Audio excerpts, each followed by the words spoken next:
In today's video, I'm going to teach you how to add links to your site in Wix Website Builder.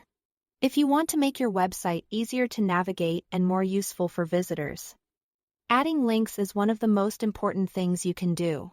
In Wix you can add links to text, buttons, images, and even your navigation menu.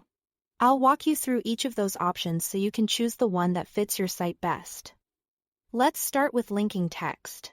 In your Wix editor, click on the text box you want to work with, then choose Edit Text. Once the text settings are open, highlight the exact words you want to turn into a link. This is helpful when you only want part of a sentence to be clickable instead of the entire text box. After that, click the link icon, which looks like a chain link. In the text settings menu, Wix will then ask what type of link you want to create.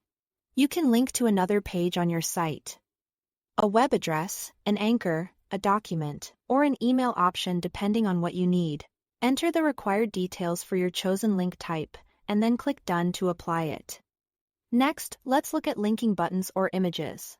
This is a great option if you want a more visual call to action, like sending visitors to a contact page, a product page, or an outside website.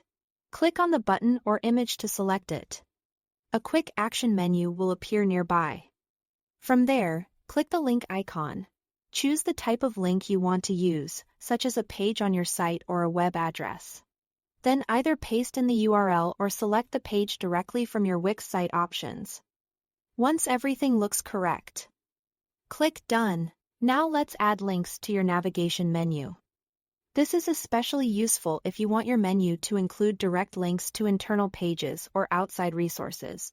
In the Wix editor, click Menus and Pages on the left side.